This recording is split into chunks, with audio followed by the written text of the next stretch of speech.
Hello. Today we visit an r/AskReddit post to ask what secret could ruin your life if it got out. Make sure to comment where in the world you are from, as it would be interesting to see where my audience is located.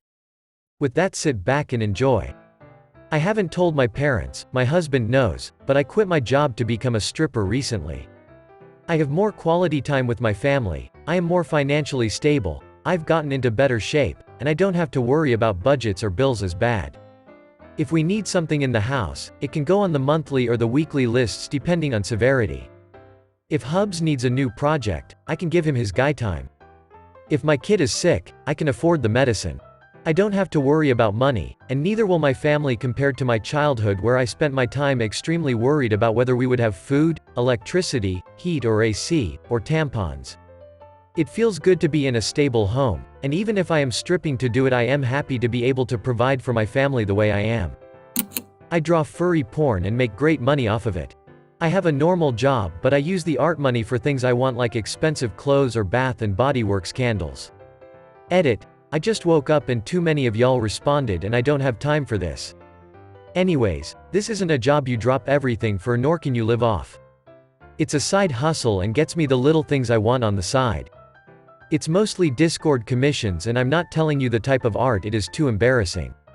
There are way better candles out there than Bath and Body Works. If you're going to go through that kind of trouble to get candles, ya better ducking get good ones. In 3rd grade, I cheated on my history exam.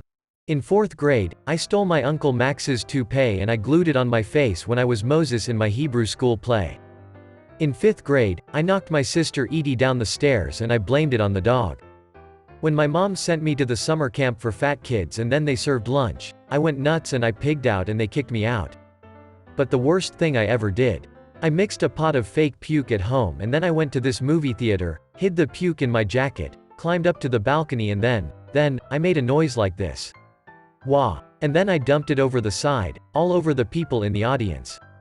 And then, this was horrible, all the people started getting sick and throwing up all over each other. I never felt so bad in my entire life. I put a little more than double the amount of salt called for in recipes when I cook for people or bring food to a potluck. I never have to bring home leftovers, the dishes are scraped clean. My super secret food hack is salt. It won't ruin my life, but I might get the stink eye from family with blood pressure problems and my super health conscious friends. People are like, OMG, putting an extra teaspoon of salt in the stew is so bad for you. Then they eat a pack of Doritos. One time in elementary school, there was this really big important test. I was out sick that day, as were a handful of other kids, flu season. There were like 6 of us total who had to make up the test. We were put in a separate room and told to be quiet and focus on our tests. Our teacher would be checking on us very soon. A few minutes after she left, a voice calls out, "Does anyone know the answer to number 7? Next thing you know, we've got one kid looking out at the door while we all discuss and tell each other the answers. I think the teacher checked on us once after a while, but we were already mostly done and at a lull. We all got A's and high B's. I know this isn't a life-ruining secret, but I've been holding that in for almost 20 years. I love it when an overbearing authority figure accidentally teaches you teamwork and trust. The real test all along. When I was 11, a friend of mine tried to steal a candy bar from a store and we got caught. We were told that we were banned for life. I went back in 40 years later and walked around like a boss. My brother was banned from a big-time tourist store in our city for stealing some little trinket when he was like 12. They banned him for life and took his picture with a Polaroid and put it in their book of banned customers. He finally went back like 25 years later with his kids and said something to the person working. They went into the back and brought out an album that still had his picture in it. He took a picture and texted me immediately. Everyone had a big laugh. To pass my high school graduation writing exam, I just wrote the story to Gears of War because I didn't study or prepare beforehand. If you were able to convey the story on paper well enough without any errors, that's probably all they cared about mostly. Imagine how many people are typing their secrets just to completely erase on the last sentence and not post at all. When my sister was going through an alcoholic mental health crisis, she decided to tell our family and friends all of my secrets. I was trying to convince her to get help, she resented me for it and felt exposing me would take the heat off of her. Typical narcissist behavior, deflecting attention away from themselves. If she is going down, she's going to take me with her. A lifetime worth of sins and regrets that if I could go back in time I would change. Nothing I did was illegal, but some people consider immoral. It was very personal stuff that I never wanted to share. Well, everybody knows now. I was put in a difficult position. It opened conversations I never intended to have with our family. I offered to have an open dialogue and answer any questions. No one cared. It completely backfired on her. In fact, I received love and support while she's been completely ostracized by most of Outlet's family. They found her behavior to be self-righteous and deplorable. Being found out didn't ruin me, it freed me. I'm mixed up in the fast food game. Sometimes I tell the homeless people around the corner what time we throw out the expired burgers, so they can grab them from the trash. It's explicitly banned in our code of ethics that we sign when we start. That's a good thing that you are doing. Bro, duck that code of ethics. It's more ethical to give food to the homeless than to throw it away. Imagine banning feeding the homeless and then calling it the code of ethics. One time I accidentally stole a pack of balloons from Walmart. I put it in my pocket and was gonna take it out to pay for it, but I forgot and walked out with it. You stole balloons on Free Balloon Day? It wasn't Free Balloon Day. That was the scary part. It was Paid Balloon Day. I accidentally stole a bag of shredded cheese. I was 7 or 8 months pregnant and had my 2-year-old with me. He was sitting in the seat part of the shopping cart. I gave him the bag of cheese to play with and didn't realize he ended up sitting on it somehow. As I was loading my groceries and putting him into his car seat, I saw the contraband. Considered going back into the store to pay for it for about 2 seconds and then realized that I was completely okay with being a criminal. Way too tired at that point to walk back into the store. 16 years later, I'm still sleeping well at night. Edit to add. Looks like we're all criminals or raising little criminals. All of the stories of shopping with toddlers were great. Really reinforces why my mom never took us to the store. I'm one of 7, so it was her only alone time. Also, sounds like toddlers are the perfect accomplices if you want to steal. Got busted with a lot of computers from my work, about $25,000 worth, and pleaded guilty to grand theft. They spelled my name wrong, wrong birthday, and I never gave them my driver's license or social security number. I don't remember it, I said over and over during my 90-day incarceration. That was 34 years ago, and I background check my name every few years with a racy heart each time. Nope. Not there. I perform background checks for a living.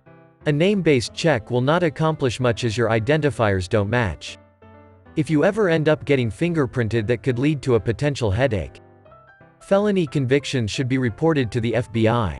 It varies by state and can be missed. From there you'll be assigned an FBI number that will correspond with the fingerprints that were rolled at the jail. Fingerprint-based checks are comprised of 2 aspects.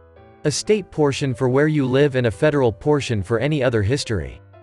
I'm not trying to freak you out, just providing information. California introduced fingerprinting requirements for volunteers in youth sports. I've often wondered, how many people just dropped out of coaching not because we'd care about something like a drug conviction 20 years ago, but because it would then tie records together that they'd prefer stayed separate. I got arrested for less than a gram of weed and a pipe, in the state I live in a few years back. Was supposed to go to court, but I was out of town and they refused to reschedule, so I just skipped it. Technically I'd have a warrant, but the cops did the same with me, incorrectly spelled my name and didn't get my birthday right. I've also had a background check ran on me a few times and nothing ever came back. I'm only working half of the time at work. I have managed to create a facade that makes it look as if I would work full-time on the project I was assigned to, but it actually takes only half of the time. Sometimes it gets a bit stressful, but most of the time I manage to organize everything in a way that allows me to do anything but my work at the office. On home office days I mostly play video games. If I get asked how it's going, I lie in deceit to make it look like I am fully tied to my work and the schedules and deadlines, etc. I got really good at this. I guess I could lie about nearly anything now and most people would believe it. If my coworkers or my boss would find out that I get paid for a full-time job while only working roughly 20 hours a week, I'd get fired immediately. Additionally, I live in a small town and that would probably ruin my reputation at any potential new job. I've been doing this for 2 years now. Edit. Alright, After getting some resonance, I realize I might be a bad person in my boss's eyes, but so are many of you. But hey, hate the game, not the player, right? Edit number 2. Just want to make clear that I don't feel bad for my behavior at all. I don't get paid enough to look for more work only to fill my 40 hours a week. It just proves most of your job, like most jobs out there, are bullshit jobs anyway, so props to you for making coin and reclaiming your time. Much more wage theft happens compared to what people like you are doing by a massive margin. I nearly shit my pants in a Walmart but didn't quite make it. It landed in front of the toilet as I squatted mid-air. I ended up getting some on my pants and shoes. An employee walked in mid-shit and commented that the smell was the worst they ever smelled and swore when he saw the shit droplets on the ground. I cleaned up as best as I could, but instead of leaving immediately, I kept on shopping.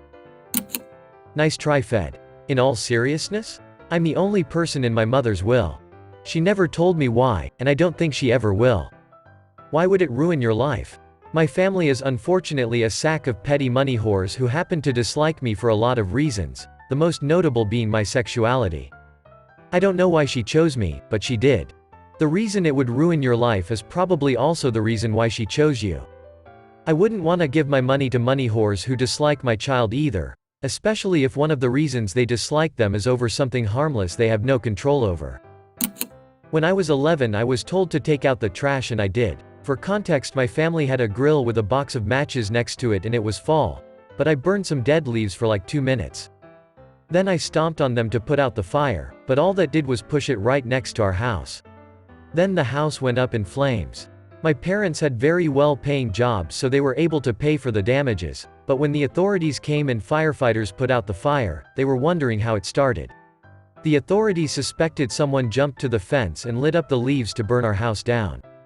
Our parents, scared for my life, moved somewhere else and they lost the jobs and lost a lot of money moving to our new house, and for the next solid 7 years we lived like shit. And my parents still do not know that I'm the reason they have to look like that. This would really ruin your life. You win this thread. I can stop reading now. I have schizoaffective disorder. Most people do not know outside of a few close friends. I don't tell people because they will use it as a reason to invalidate me. Even when I've opened up on here outside of the SZA sub, people have tried to infantilize me or have offensively tried to tell me what's best for me or school me about my disorder as though I am not living with it or as if I am not a functioning adult. The world likes to pretend it's becoming all woke about mental health, but it's not. So I don't tell people. If I were open about it, I think it would prevent me from getting jobs or making friends, and I think it would make people suddenly view me as incapable. As though they know best. Because people are ducking stupid. And watch things like A Beautiful Mind and suddenly believe they know everything. With that, thank you for watching all the way until the end, and don't forget to like, subscribe, and comment where you are from. If you want to continue to watch my content, click one of the videos above. Until next time.